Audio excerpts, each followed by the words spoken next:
Di luar aja Mas ya. Saya lagi virtual nih. Wah, keren banget nih pantunnya dari Pamin. Terima kasih banyak Pamin untuk kata sambutannya. Oke, sahabat SRC yang di rumah, tidak usah menunggu-nunggu lagi. Saya akan perkenalkan narasumber kelas online kita pada hari ini, yaitu Kak Niko Julius. Beliau adalah seorang digital marketing expert dan founder of kelbymedia.com. Pengalaman di dunia digitalnya sudah tidak diragukan lagi dan pasti sangat keren. Dan banyak ilmu yang bisa Bapak Ibu dapatkan. Nah, oleh karena itu Bapak Ibu jangan lupa nanti ketika Bapak Ibu ada pertanyaan untuk klik tombol tanya yang ada di samping tombol chat. Oke, saya akan panggilkan langsung ya.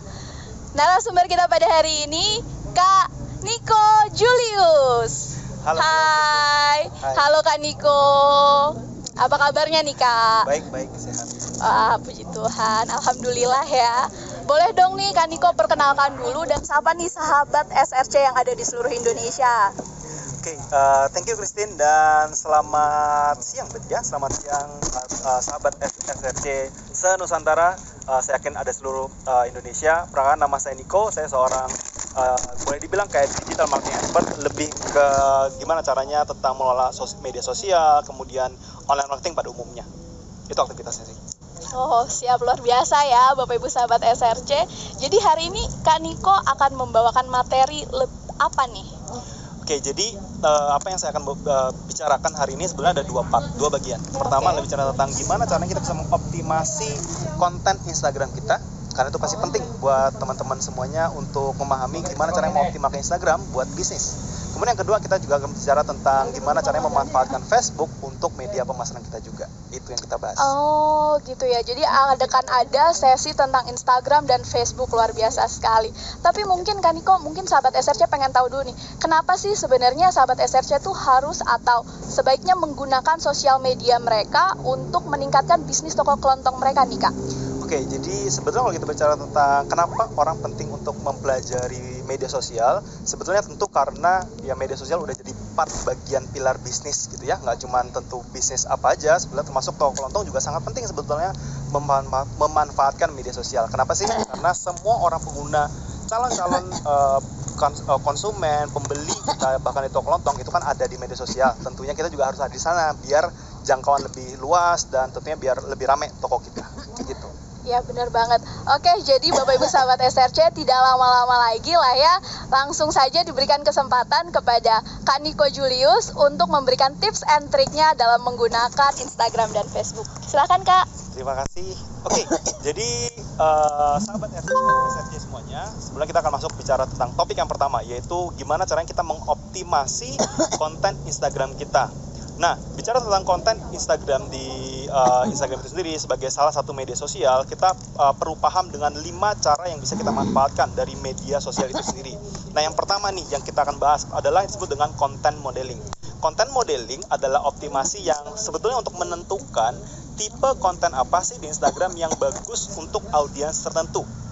Karena saya yakin yang datang ke toko kelontong pasti banyak beragam macam orang kan, tapi kita harus tahu nih kita pengen kejar siapa, itu yang penting. Nah, berbeda orang gitu ya, maka berbeda juga apa yang mereka lihat atau konsumsi di Instagram itu sendiri. Contoh nih yang pertama, kalau kita pengen bicara tentang orang-orang yang mungkin suka dengan bisnis, jadi kita misalnya cari hashtag bisnis di Instagram, ternyata banyak muncul konten-konten yang ada adalah konten dalam bentuk single image atau gambar tunggal, foto lah simpelnya. Jadi foto itu sendiri kalau di bisnis lebih banyak ternyata muncul yang bentuknya seperti motivasi, quotes yang ada teksnya.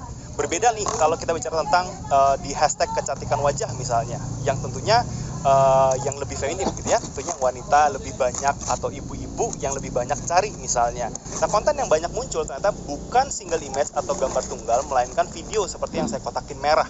Jadi video yang lebih banyak harus kita buat di Instagram untuk mendapatkan audiens wanita, misalnya seperti itu. Kemudian tentu berbeda lagi di hashtag misalnya di edukasi Instagram yang secara dominan muncul konten carousel. Nah, carousel itu apa sih? Carousel itu sebetulnya adalah single image gambar tunggal yang ada 10 sebetulnya, jadi bisa digeser-geser ke kiri biasanya. Jadi itu yang disebut dengan konten carousel di Instagram. Nah, itu paling banyak muncul di hashtag edukasi Instagram. Berbeda lagi kalau kita bicara tentang di hashtag misalnya belanja di rumah, yang mungkin agak jarang kita perhatikan atau sering kita lihat, yaitu bentuknya adalah Instagram Shopping. Walaupun ini agak baru memang di Indonesia, tetapi ya ini cuma buat pengetahuan aja. Yang paling banyak yang banyak kita gunakan di Indonesia adalah mulai dari single image, video, atau carousel. Biasanya 3 macam itu yang paling umum kita temukan di Indonesia. Nah, kalau kita udah paham tentang pentingnya jenis konten untuk mendapatkan audiens tertentu, terus kalau kita udah tentuin, oh kita udah tahu nih misalnya mau yang kayak gimana, baru berikutnya kita lihat nih gimana caranya biar postingan yang kita buat tadi udah sesuai kontennya, kemudian gimana biar dilihat banyak orang. Jawabannya adalah tentu salah satunya dengan memanfaatkan yang namanya hashtag. Hashtag di Instagram memang penting. Nah, untuk bisa menambah impresi agar postingan kita dilihat lebih banyak orang di Instagram.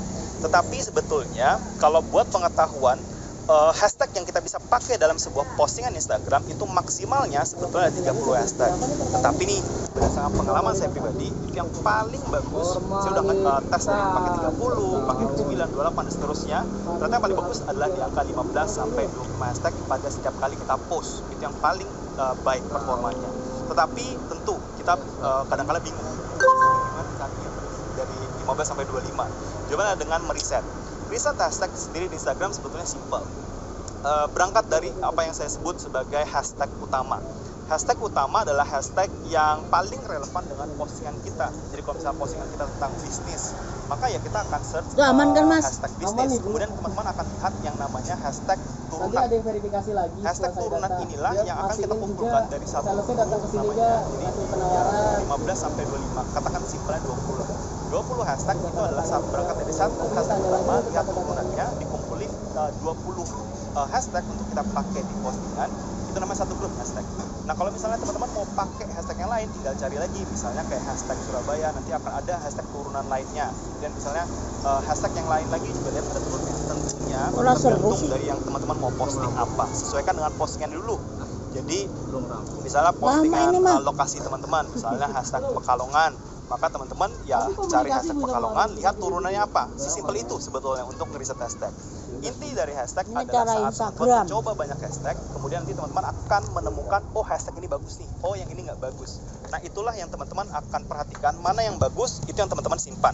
Kemudian teman-teman coba lagi yang baru, kalau misalnya bagus, simpan lagi. Sampai teman-teman bisa ketemu setiap kali posting dengan hashtag tertentu, itu akan bagus terus optimasinya. Jadi itulah kunci dari hashtag sebetulnya. Nggak ada yang rumit sebetulnya dari hashtag, yang penting kita mau coba terus.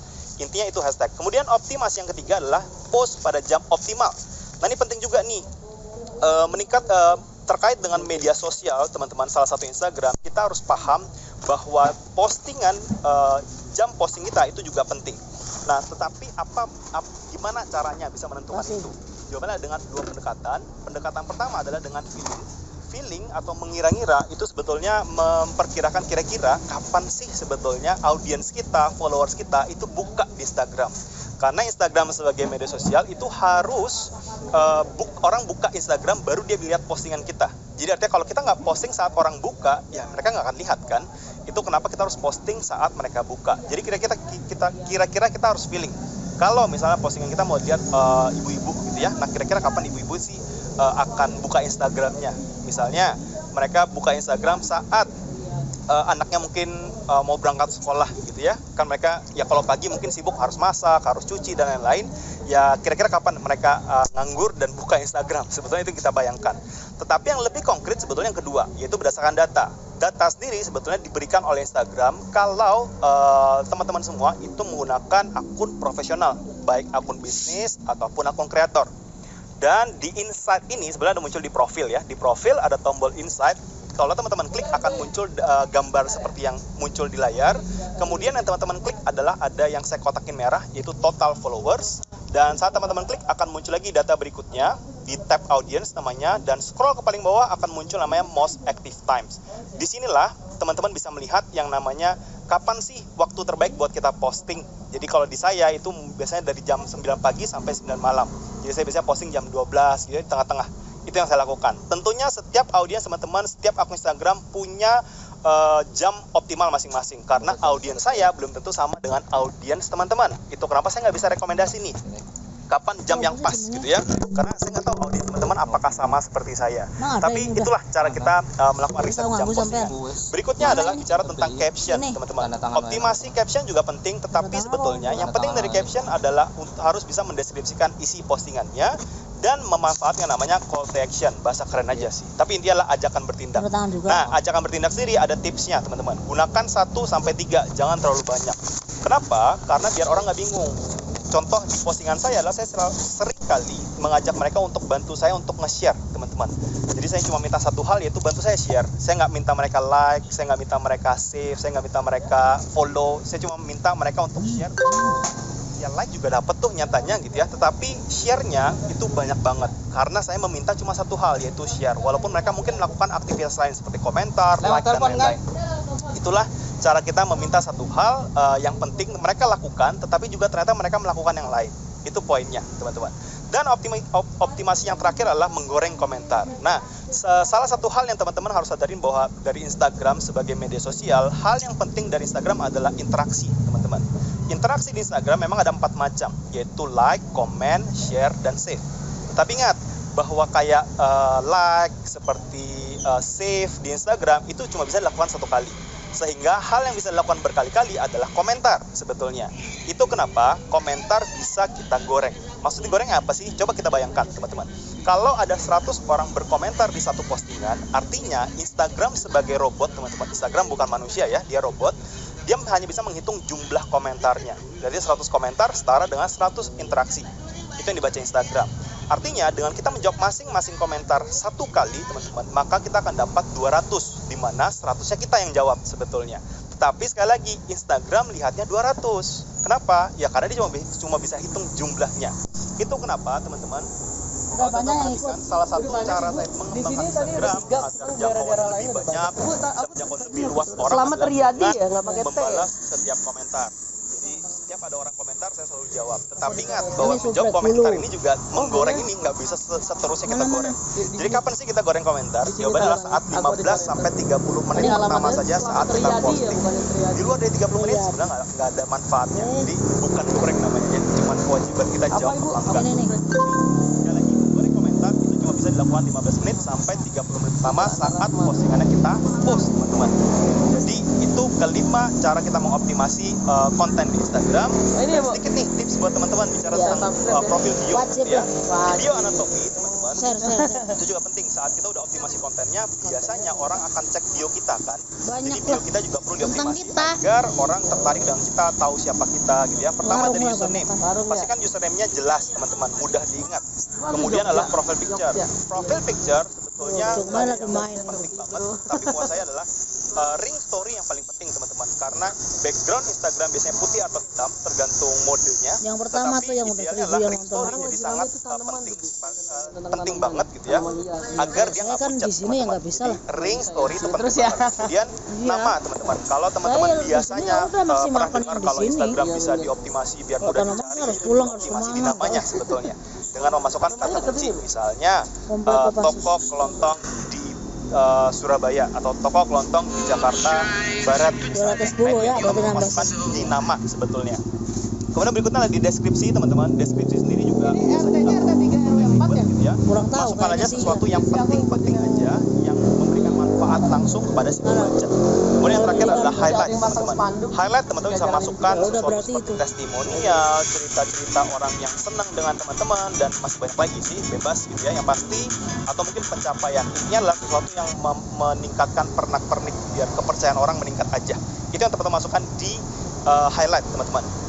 Nah, berikutnya teman-teman, kita akan sedikit bicara tentang Instagram tadi. Sekarang kita akan bicara sedikit tentang Facebook kali ya. Facebook juga nggak terlalu panjang sebetulnya. Ini Saya akan kan kasih tahu ke lagi teman-teman, sebetulnya ada satu tools gitu ya dari Facebook virtual yang sekolah namanya adalah online. Facebook Business Suite. Di mana Business Suite ini adalah tools yang baru, teman-teman, untuk membantu kita mengoptimalkan sebetulnya aktivitas kita di Facebook, dari fanpage ya tepatnya. Baik itu mulai dari postingan, kemudian juga lihat data dan banyak hal yang lain.